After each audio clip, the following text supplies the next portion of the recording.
tema que yo traigo a esta rueda de prensa es el anuncio que el Ayuntamiento ha realizado en un medio de comunicación el pasado día 25 de agosto respecto a las tasas e impuestos que salen a periodo de pago voluntario a partir de ayer, día 1 de agosto, de septiembre, como ha dicho el portavoz, y hasta el 3 de noviembre, me parece, ¿no? En ese anuncio, que conocemos por la prensa, bueno, pues en general la reducción de la mayoría de los impuestos y tasas es la que normalmente esperábamos, pero nos llama la atención especialmente la subida del IBI, que sube un 9,6%. Este 9,6% se desglosa en dos efectos. Por un lado, aumenta el número de recibos, que lo hace en un 1,4%, y por otro lado, aumentan las bases liquidables y, por tanto, el importe de los recibos, que lo hacen en un 7,4%. Bueno, antes quiero recordar aquella promesa que se incluía en el programa electoral del Partido Socialista en las pasadas elecciones municipales y que en su página 20 de 96 decía literalmente: mantenemos nuestro compromiso de congelación en términos reales de los impuestos y tasas, limitando su incremento al IPC anual. Bueno, pues bien, el IPC anual del año 2010 fue el 3%, y si se usa el mes que ellos utilizan de referencia, porque lógicamente las tasas e impuestos se aprueban en el último trimestre, utilizan los datos de agosto del año 2010, que fueron el 1,8%.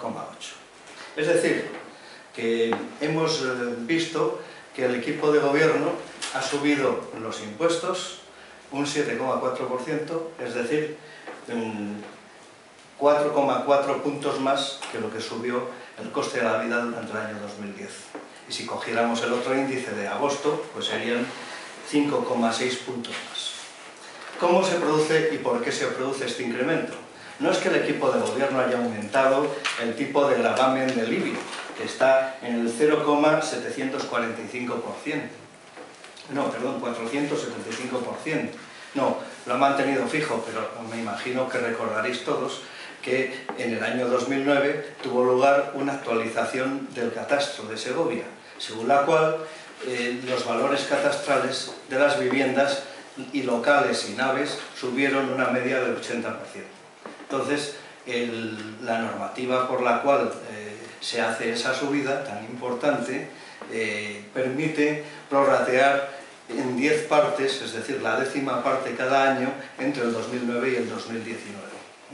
Por eso, cada año, una 10ª parte de esa subida pasa a incrementar la base liquidable, y aunque no se modifique el tipo de gravamen, sí que sube el importe del recibo. Yo creo que está clara la explicación, ¿no? De todos modos, lo vamos a dar por escrito, con lo cual quien tenga dudas pues puede repasar las notas. Entonces, ¿qué es lo que ha sucedido? Pues que ha correspondido este año 2011 un incremento de una 10ª parte que, sumada a lo que ya había el año pasado, pues ha deparado un incremento en la base liquidable de ese 7,4%, y claro, al no mover el tipo de gravamen, pues lo que tienen que pagar los ciudadanos y las empresas de Segovia aumenta en ese importe, y aumenta considerablemente más de lo que ha subido la vida. Por tanto, el equipo de gobierno municipal no cumple su compromiso ni sus promesas electorales. Quiero recordar que el año 2010 retocaron a la baja el tipo de gravamen del IBI al objeto de adaptarlo a la inflación. Es decir, que esta promesa electoral viene de antes, y ha habido algún año en que sí que la han cumplido, pero en este año no la han cumplido. Y quiero también decir que, lógicamente, el hecho de haber inflado más de la cuenta el impuesto significa que todos los años que componen el mandato electoral, es decir, desde aquí hasta el final, los 4 años que lo componen, los recibos de IBI ya nacen viciados, ya saben, ya nacen con esta subida superior en 4,4 puntos, con lo cual esa promesa electoral, salvo que la rectifiquen en el año 2012, no va a poderse cumplir.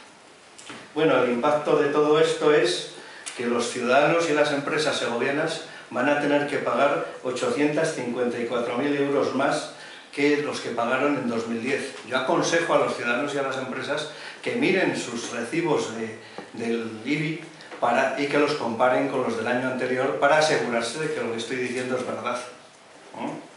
Esta es una buena práctica, que yo aconsejo a los ciudadanos que miren los recibos de los impuestos y los comparen con los del año anterior.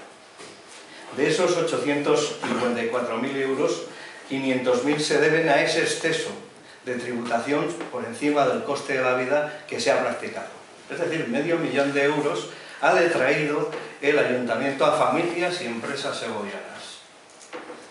Lógicamente, la subida que va a suponer desde el 2009 al 2019, si se practica esta política de dejar quieto el tipo de gravamen, pues va a suponer que subirán los impuestos a los ciudadanos y a las empresas en ese periodo un 66%, que es aproximadamente el doble de lo que estamos estimando que subirá el coste de la vida medido a través del IPC que publica el Instituto Nacional de Estadística.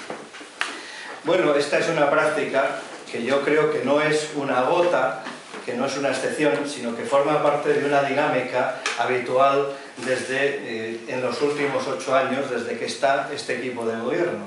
Concretamente, si comparamos los impuestos y tasas del año 2003, cuando entraron, los segovianos teníamos que pagar pagamos 37 millones de euros, 19,85 millones de euros, mientras que en el año 2010, que es el último del que poseemos liquidaciones reales de los impuestos y tasas, hemos pagado 37 millones de euros, es decir, casi el doble, para ser exactos, el 86%. De ellos, los impuestos han aumentado un 82%, siendo figuras estelares el IBI y el ICIO, es decir, el impuesto sobre la construcción, instalaciones, etcétera, etcétera. Pero quien se ha llevado la palma, quien ha destacado, ha sido las tasas y otros ingresos que han subido el 93,5%. Ahí cabe destacar, como ya denunció nuestro portavoz en la campaña electoral, lo que destaca realmente y es llamativo es la evolución de las multas, recargos y demás gravámenes sancionadores al ciudadano, cuyo importe en estos 8 años se ha más que triplicado. Con datos reales que son perfectamente demostrables, los tengo por aquí.